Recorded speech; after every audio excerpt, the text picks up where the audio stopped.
The first flash of lightning doesn't just split the sky, it carves the field into two worlds, the one Caleb Hart knows, and the one he steps into when he hears the scream. Short, cut off, carried by wind and rain. He turns his headlamp toward the dirt road that cuts past his south pasture.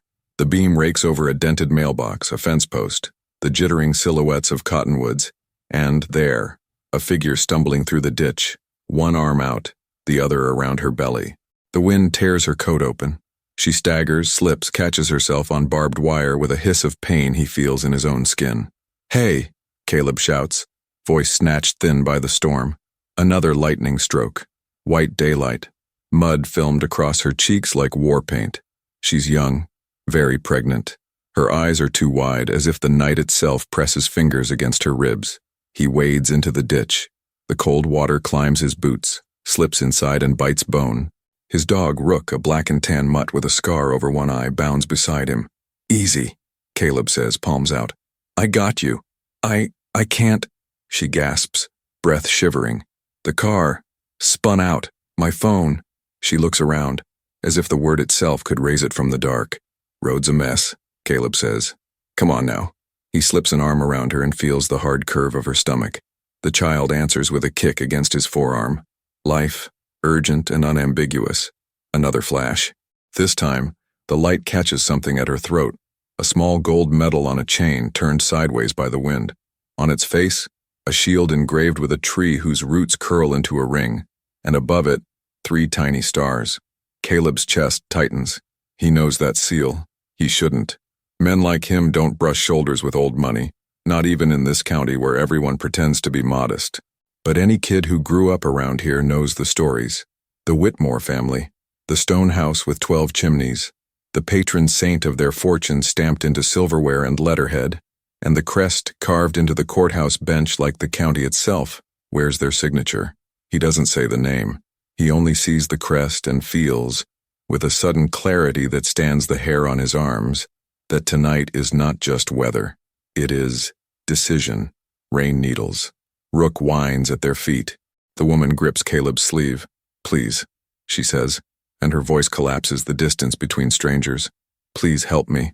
He doesn't ask who she is. Not yet. He turns and half carries her toward the farmhouse that sags under a roof he can't afford to replace. Lightning throws their shadows long across rutted ground. Thunder chases them like hooves. Inside, the kitchen smells of coffee that's gone bitter on the burner and damp wood. Caleb settles her in the chair by the stove, throws a few sticks into the firebox, hears the iron tick as it heats. Rook plants himself by the door, ears up, a statue cut from anxiety and loyalty. Her hands shake. He notices the knuckle scrape, the barbed wire kiss on her palm, the mud under her nails, and the gold medallion that keeps finding the light like it has something to say. "Name?" he asks softly, a towel in his hands. "June," she whispers, eyes on the dark window where rain rivers down the glass. "June." The crest gleams once more when she swallows. 3 stars, a rooted tree, and there, in Caleb Hart's chest, something he thinks he lost a while back. Hope, or maybe just the habit of looking past the next bill, stirs like a bird trapped in a barn, banging at the rafters, searching for a door he didn't know he still had the strength to open. Dawn never comes all at once on the plains. It seeps in, a gray grain at the edges, turning rain to mist, mist to breath, breath to the steam off a chipped mug in a quiet kitchen. Caleb's house is one of those places the world forgets to notice until something goes wrong. 1 bedroom, a sagging porch, fences patched with stubbornness and baling wire. There's a banknote on the fridge held by a magnet advertising a hardware store that closed before he was born. There's also a calendar he hasn't turned since May. He keeps telling himself it's not denial if every day looks the same. Work is what he knows. Early chores before the heat, later chores after the heat, and in between the vast arithmetic of drought. How many bales he can squeeze from a stingy field. How many weeks he can get out of a water tank if the wind doesn't drink first. He used to have a partner for these decisions. Life left, and left him the silence. Rook pads around, nails ticking on the boards. The dog's eyes do the watching Caleb avoids. He sleeps in snatches and dreams in chores. And then, last night, the storm, and June. Now, as the first light finds the kitchen's edges, June dozes in the chair, a blanket around her shoulders, rain drying in her hair. The medallion at her throat is clean now, Caleb, brushing mud from her hands earlier, couldn't ask. Not yet. He recognizes the crest too well. The Whitmore Foundation funded the school library his mother loved. The Whitmore lawyers sit on boards and judge competitions and lean against the town's history like they own gravity. If you're new here on the channel, welcome. We tell stories like this: ordinary dirt under fingernails, extraordinary nights that split a life like a lightning seam. If you're listening right now, take a second. Hit subscribe, drop a comment, tell me where you're watching from. These stories travel farther than wind when you do.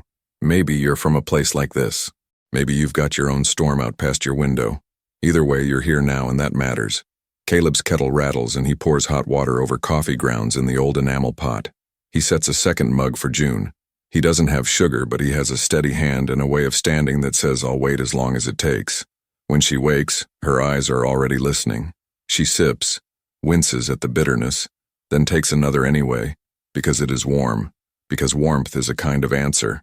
"You're safe here," he says. "I'll call Doc Reeves, he'll come out." June nods. The movement turns the medallion, and once more the crest meets the light. She sees him notice. Something locks and unlocks in her face. "Do you know what this is?" she asks. Caleb shrugs. "Careful. Looks like a family mark. Old one. My grandmother gave it to me," June says. "She told me to wear it when I needed help." She looks down. "I needed help." Out across the pasture, a crow flings its voice over the wet field. The house ticks as it dries. Somewhere distant, an engine coughs against the morning. A new day is coming, whether anyone is ready. Stories like this aren't about luck. They're about choices made in bad weather and the way the smallest emblem can open the heaviest door. Stay with me, because the thing about roots and rings and 3 tiny stars is that they mean more when the ground starts to move. If you're just joining, don't forget to subscribe and tell us the city on your horizon. It helps more folks find these stories, and it helps me keep the porch light on for nights like this one. Doc Reeves arrives with the road still slick. His truck leaves 2 dark commas up the drive. He's got a stethoscope around his neck and a thermos under his arm. He's been delivering babies and pulling fence staples for 40 years, and he's at ease in both jobs. He checks June's vitals, listens to the steady thunder of the baby's heart, and nods like a metronome. "She's okay for now," he says to Caleb while June rests. "Plenty of time if we're careful, but she shouldn't be alone." "I'm not going anywhere," Caleb says. Rook plants his chin on Caleb's boot. Doc Reeves notices the medallion, blinks, and doesn't comment. Old men know when to let the river talk. June eats toast with a kind of concentration that makes the simple thing holy. When she finishes, her voice is steadier. "I was driving to town," she says, "trying to get to someone who would listen, to anyone not on their payroll." She touches the medallion. "I was adopted when I was a baby. I never looked. I didn't need to. Then everything got complicated."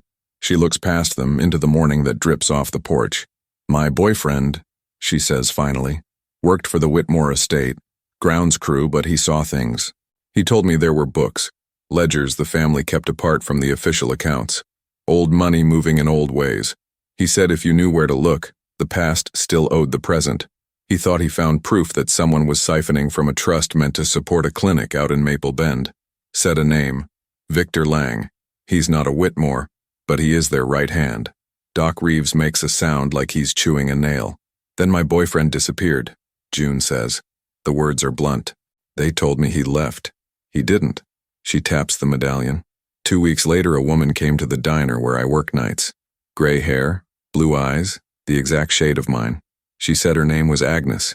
She said she used to be a Whitmore before she married a man with nothing but 2 hands and a laugh, and they cut her off. She wore this. And when I asked about it, she cried. She told me if I ever needed help, to show it to someone from the county, because everyone here knows. And then she pressed it into my palm and said, "They won't listen to you, but they might listen to this." Caleb breathes in slow. Rain ticks from the eaves like an old clock. "So I was coming to town," June says, "to find the sheriff, or the paper, or anyone who would look. And the storm took the car." Doc Reeves leans against the counter, eyes hooded. "Maple Bend Clinic," he murmurs. "We've been short on supplies 3 quarters in a row. Funding gaps that don't make sense." June looks at him, hope skittish. I think, Doc says, that whatever this is, you shouldn't be on the road until we figure how to walk it without losing a shoe." They're quiet until the distant engine sound returns. Closer now. Rook's ears spear forward. The air gains a weight it didn't have a minute ago. A white SUV crawls along the county road and slows at Caleb's gate. Even at distance, it looks scrubbed of weather. The doors whisper open. Two men step out, suits too smooth for gravel, eyes scanning the farm like a grocery list. One of them wears a raincoat despite the drizzle having eased.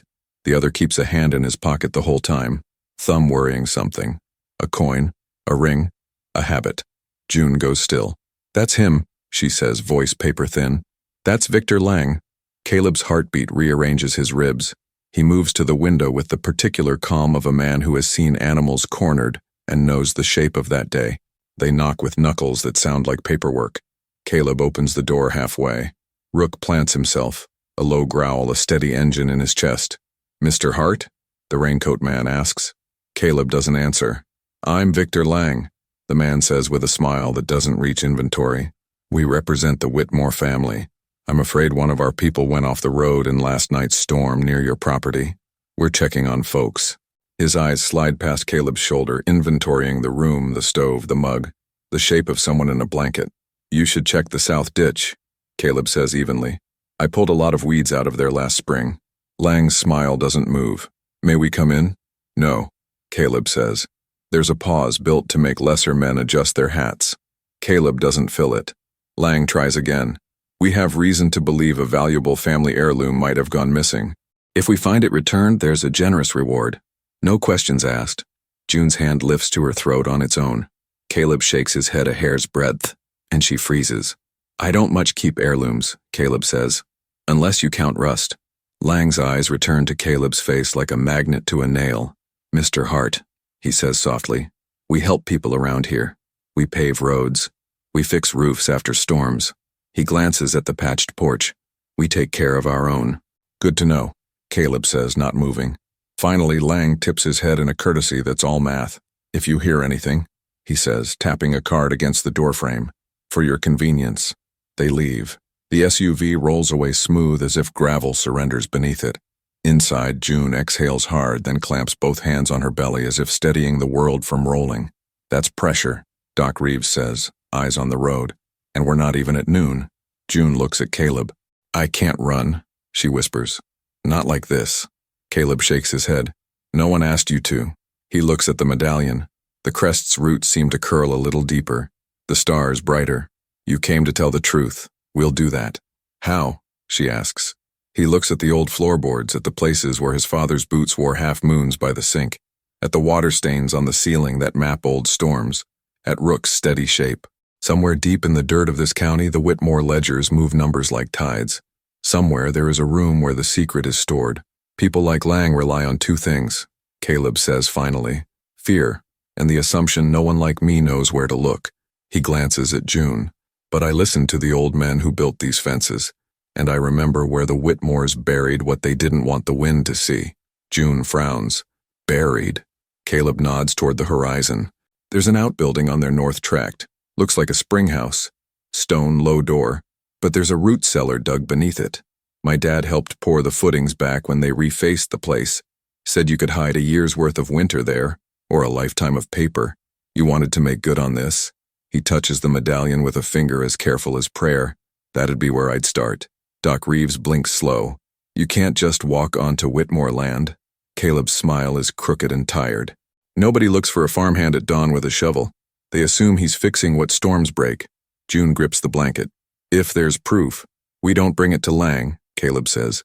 "We bring it to the sheriff and the paper at the same time. We copy it. 10 copies. 100. And if they stop us?" June asks. Rook barks once, deep and decisive, as if answering. The house holds the sound like a vow. Night lifts its elbow off the land by late afternoon. The sky is a bruise turning yellow at the edges. Caleb borrows the look of a man with nothing on his mind but a broken fence. He loads the truck with tools and feed bags. He straps a shovel on top where anyone can see it. Doc Reeves insists on coming. His old shoulders set the way a church door sets in winter. June protests, then relents when they build a plan that keeps her in the safest place. Caleb's house. Doors locked. Rook left behind as her shadow with teeth. "Rook stays," Caleb tells the dog. The dog doesn't like it, but he understands work when he hears it. He curls by June's chair. She threads her fingers through his fur as if braiding courage into a rope. They roll out while the world yaws between light and dark, past the school with the empty swing, past the grain elevator that hums like a tuning fork when the wind hits right, onto the north tracked road, where white stones mark the turn to the Whitmore estate. The house itself rises in the distance, all chimneys and old certainty, but they stop short at the springhouse. Stone walls sunk low into earth, moss softening the roofline. 15 minutes, Doc says, voice low. In and out. If anyone asks, fence wire snapped, Caleb says. We don't lie fancy. No locks. The springhouse door sticks with damp. Inside it smells like thyme and root cellars, the sweet sour of old wood, the chalky comfort of stone. Caleb finds the trap door where he remembers it. It opens with a sound like a groan turned in a throat. He climbs down. Cold gathers around his ankles, climbs. His headlamp spills a cone. The cellar isn't big, but it's methodical. Shelves built with pride. Jars labeled in a hand that probably made perfect pies and hard decisions. And there, against the far wall, a newer set of metal cabinets that don't belong to any root cellar. Industrial. Lock-faced. One hangs ajar. Caleb's breath goes thin. He crosses, fingers tasting the air for wires, sensors, the shape of a trap. Nothing that plain. He eases the door open. Binders, 3, 4, 5 rows deep. Ledgers with spines stamped in gold. A small safe with a keypad. A box labeled Wreck, Arch 1997. The sound of tires on gravel is not loud down here, but it is inevitable. Caleb's bones hear it. He kills the headlamp and crouches. Doc Reeves's voice from above, mild as weather. Evenin', Mr. Lang. Caleb's mouth goes dry. We had a report of trespassers, Victor Lang says from the doorway above, words rolling like steel ball bearings. And here you are. Fence wire snapped. Doc replies with the weary kindness of an old man who has said the same exact words to boys since time began. Caleb's fixing it. Lang's shoes step inside. Careful. Another set follows. Raincoat, or the man with the ring. Their light spills under the trap door. Sweeps. Caleb folds himself into shadow at the end of a shelf and knows something bleak and clean. He can't get out without them seeing. He can only choose how to be seen. The trap door heaves up. Lang's light lances down. Come on up, Mr. Hart. Caleb doesn't move. The beam finds the metal cabinets. Lang inhales in a way not everyone would notice. Oh, he says softly. So you do know where to look. Doc Reeves's silhouette shifts at the doorframe. Victor, he says, voice low. I delivered your youngest. Don't make me ashamed of that. Doc, Lang says, chuckle without humor. You confuse shame with disappointment. I'm disappointed in you. His light moves again. Mr. Hart, if you touch any of those, you're going to learn how quickly a county forgets your name. Caleb stands. He keeps his hands open where the light can read them. He walks into the center of the cellar. Every step a conversation with long-ago courage. Lang smiles. Not at Caleb, but at what he thinks this means. Up, he says, gesturing with the light. Caleb glances at the cabinets. He sees, with a clarity that feels like someone else's eyes, the phone tucked between a binder and the wall.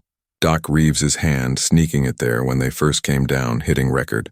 He also sees the small metal box labeled Rec, Arch 1997, and understands the way labels age. Recce for recovery, reconstruction, or records. Arch for archives, or architect. 1997, the year they rerouted the creek, the year the Maple Bend Clinic expanded its service area, and then somehow shrank it again on paper. Up, Lang says again. Impatient now. Caleb looks up like a man measuring rain and says, calm as a porch swing. You ever notice, Mr. Lang, how roots go where they please? You can cut a tree to the stump and those roots will keep drinking.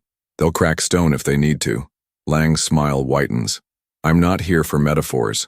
No, Caleb says. You're here for ledgers. The second man moves. The glint in his pocket becomes the blunt suggestion of a weapon. Doc Reeves sucks air through his teeth sharply enough to sting. Easy, Lang murmurs. No one needs to get hurt.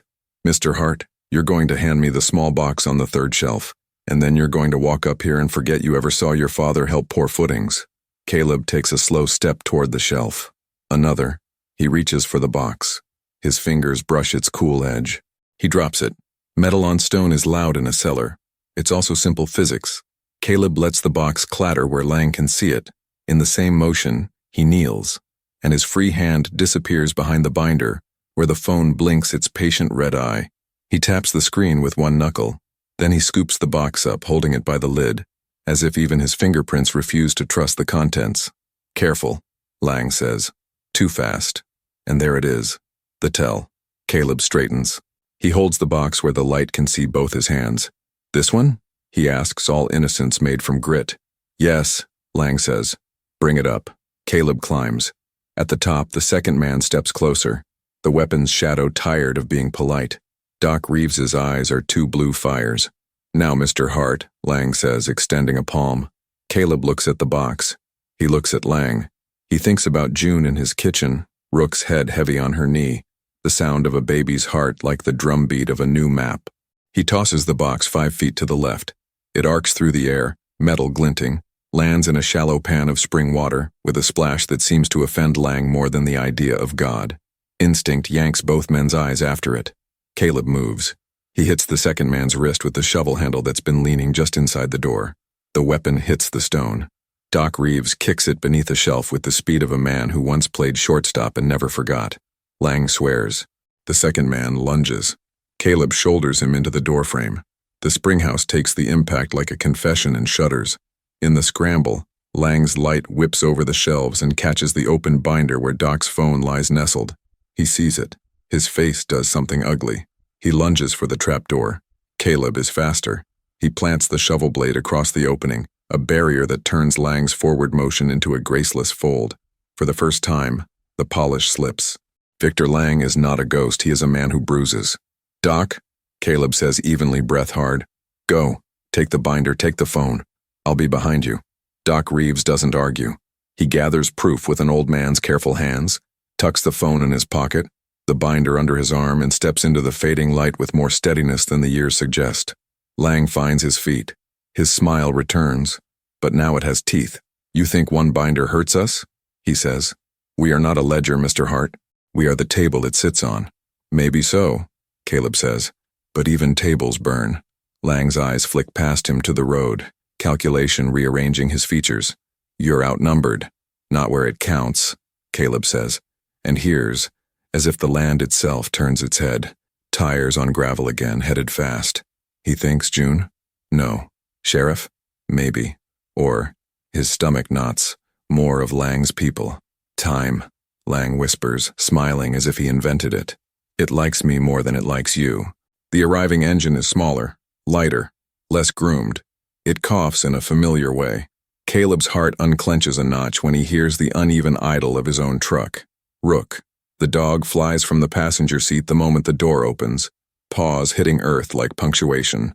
And behind him, June, pale but set, one hand on her belly, the other on the dash as she slides down. She shouldn't be here. Of course she is. "June!" Caleb's voice breaks on her name. "No. I'm done being chased," she says, jaw wired with resolve. She points to the road. Another vehicle turns in. Brown, official, dust-streaked. Sheriff Danner's SUV. Lang's gaze flicks left, right, left like a metronome gone frantic. He straightens his coat, flips a switch in his face, and turns to meet the sheriff with the relieved expression of a man welcoming a solution he paid for. Sheriff Danner steps out, hat low, eyes narrower than usual. He takes in the scene.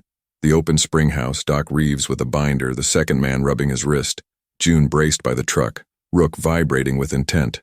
"Afternoon," Danner says. The word scrapes its knuckles. "Sheriff," Lang begins with practiced gravity, "we've had a break-in on private property and a theft of confidential documents. This man assaulted my associate." "Your associate brought a gun to my county," Doc Reeves says, voice flat as fence wire. Danner's gaze pins the second man's empty holster. Something in the air shifts half a degree. June steps forward. The medallion catches the light, flares. "Sheriff Danner," she says, breath steady in a way that controls the tremor. "I'm June. I was adopted. 2 weeks ago, Agnes Whitmore gave me this and told me to find help if I needed it. I need it. My boyfriend disappeared after telling me he found proof a trust meant for the Maple Bend Clinic was being siphoned. We found records down there." She points to the springhouse. "Victor Lang followed me to Caleb's house this morning. He wants the evidence. He will do anything to get it." Lang shakes his head with a pitying smile crafted for juries. "Sheriff, this is a misunderstanding wrapped in hysteria." Doc Reeves raises the binder like a hymn book. Explanations can wait. These ledgers need a chain of custody. Danner's eyes go to the crest on June's throat. For a second, just a second, Caleb sees the boy Danner was sitting in a gym auction whose scoreboard was sponsored by Whitmore, being told who shakes whose hand. Then Danner's gaze shifts to Doc Reeves, who stitched his forehead when he left it on a tractor hitch at 12, who tells the truth even when it doesn't pay, who delivered his daughter in a blizzard with a flashlight and a prayer. Victor, Danner says, and his voice is different now, less gravel, more bedrock. You and your man keep your hands where I can see them. Lang spreads his fingers, the shape of compliance without the substance. Doc, Danner continues, you're gonna hand me that binder slow. Caleb, you stay put. June. He looks at her and something moves in his face like a fish under ice. You shouldn't be out. I'm out, she says. Rook growls, a low broken thunder. The second man shifts. Lang's smile stutters. He sees the arithmetic turning against him and decides to do what men like him do. Change the math. He lunges, not at the binder now but at June. Caleb is moving before his brain names it.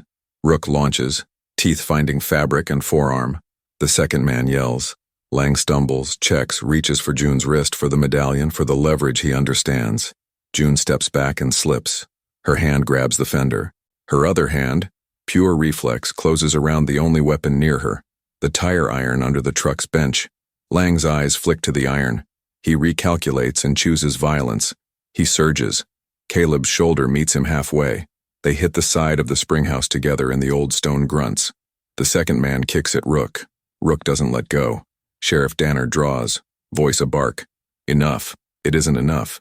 For a heartbeat, the scene is all parts. Rain-dark stone, breath fog, the iron in June's hand, the slick in Lang's gaze, Doc Reeves's shout, the dog's snarl. Caleb's grip slips on Lang's coat. Lang twists free, shoves Caleb toward the open cellar. Caleb's boot skids on the damp lip. He windmills, catches the doorframe with his fingers. The world tilts. The dark below yawns like a throat ready to swallow. June screams. Lang steps in to finish it. He doesn't get there. June's tire iron meets Lang's wrist with a sound that is a door slamming on a lie. The medallion at her throat flashes like a tiny sun. Lang howls, the first sound tonight that is wholly honest. Rook yanks the second man down by a sleeve. Sheriff Danner presses the muzzle of the law's patience to the back of a neck. Hands spread, Caleb hauls himself upright, breath burning. He looks at June. She is shaking but still upright, belly high, eyes bright with the kind of focus that turns storms. Doc Reeves moves like a man finishing a procedure. He gathers the fallen weapon with a boot, kicks it to Danner. He places a hand on June's shoulder. Easy now, he murmurs, voice finding the room where life continues. Lang cradles his wrist, fury and calculation doing battle in his expression and both losing ground. He looks at June as if she committed sacrilege by being braver than his imagination. You don't win, he spits. You don't even know the rules. June lifts the medallion with 2 fingers, shows the crest to the failing light. Maybe the rules needed new players. The siren they all forgot the county owns whines in the distance. The deputy, the ambulance, the kind of response small places muster when they remember they are communities, not fiefdoms. The wind cools as if the storm itself listens for what comes next. Caleb steps beside June. Rook leans against his leg, panting hard, proud. Sheriff Danner's eyes are steady on Lang. Victor Lang, he says, words clipped and careful. You're under arrest for assault and for interfering with an investigation. As for the rest, we'll let the paper and a judge enjoy those ledgers. Lang's laugh is a cracked plate. You think newspapers are what they were? No, Danner says. But 1,000 screenshots are still heavier than your thumb on a scale. He nods at Caleb. Hope you made copies. Caleb nods. Phone's been recording since we walked in. Cloud's a good place to grow trees, turns out. Lang's smile dies for real this time. They take statements until the light drains and the sky blinks stars through the tatters of cloud. The deputy bags the binder, the phone, the small metal box that Doc fished from the spring pan with tongs like he was serving Sunday supper. Sheriff Danner rides back to town behind Lang, whose silence finally fits him. June sits on the truck's tailgate. Doc Reeves checks her, listens to that steady drum inside her. Strong, he says, like his mother. Or her, June replies, and a smile visits her mouth for the first time all day. Caleb fixes the springhouse door. It's not his job. but hands need tasks after adrenaline has abandoned them. Rook collapses at his feet with a sigh that says he'll sleep like he's earned it. When the sirens fade and the insects remember their chorus, Doc sets a hand on Caleb's shoulder. "You did good," he says. "Now comes the paperwork and the patience." Caleb nods, eyes on the dark line of his fields. "And the bills." Doc's mouth quirks. "Some bills get paid in ways you don't see coming." He's right sooner than any of them expect. 2 weeks later, the county paper runs the story above the fold. The Whitmore Trust diverted funds meant for clinics. Names, dates, scans of signatures, Sheriff Danner on record. The state attorney steps in. A judge orders more boxes opened. Agnes Whitmore, gray hair, blue eyes, steps forward and confirms what June said. She is June's grandmother. She was cut from the will for marrying love, not money. She kept the medallion against a day when the family forgot its soul and needed to be reminded. June testifies. Her boyfriend is found. Alive, hiding, terrified, ready to talk. The clinic gets a lifeline. The county holds its breath and lets it out. And one morning, when mist still clings to the fence lines and the world looks washed new, a black sedan and a second, less lordly SUV roll up Caleb's drive. Not Lang, not any of his kind. Agnes Whitmore herself steps out, small and fierce in a coat the color of stormlight. With her, a lawyer who looks like a person, not a threat. "Mr. Hart," Agnes says, offering a hand that has held generations. "I'm told your roof leaks." He blinks. "Sometimes it waits for me to start coffee first." "You helped my granddaughter," Agnes says. "You helped my great-grandchild." She looks at the fields, at the house, at Rook wagging with earned dignity. "You helped my name try to deserve itself." She reaches into her bag and produces a letter. "I can't mend what men like Lang broke overnight, but I can do one thing right now." It isn't a check she hands him. It's a deed. 2 parcels that border his, clear of liens, long disputed. The note at the bottom makes his throat close.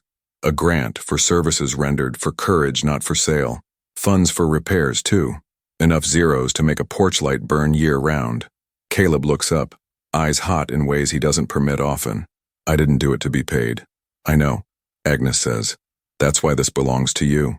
June steps from the SUV. She's rounder now and softer too, where fear has been cut away. She hugs Caleb, long and careful. Rook leans into her leg and sighs. "We're family whether we like it or not," she says, smiling into his shirt. Caleb laughs, surprised by the shape of the sound. "I like it fine." Months later, when the baby's cry splits his kitchen and then settles into that milk-drunk coo that tells you the world can reset if you let it, Caleb stands in the doorway and listens. He feels the farm under his boots like a promise renewed. The roof doesn't leak. The fences stand a little straighter. The banknote is gone from the fridge, replaced by a photo. June, the baby, Agnes, Doc Reeves with his stethoscope and a pie someone insisted he take. Sheriff Danner pretending to hate pictures. And Caleb in the back. Rook's head lifted into his hand. He steps onto the porch under a sky clean as a scrubbed sink. Stars. The good kind. The kind that pin you to something bigger. He doesn't think about luck. He thinks about choices and storms, about a medallion with a rooted tree and 3 small stars, and about how roots drink where they please until someone draws a map that respects them. If this story found you tonight, if you felt the pull of it the way the wind pulls at a loose shutter, stay. There are more like it. Hit subscribe. Watch the next one we lined up for you. Another night, another porch light, another ordinary person who finds out they are not a footnote. Tell us where you're watching from. Tell us what crest you carry that reminds you to be brave, because sometimes a reward is measured in acres and dollars, and sometimes it's a roof that doesn't leak under a hard rain, a baby that sleeps, and a dog snoring like a promise at your feet. Watch the next video and don't forget to subscribe.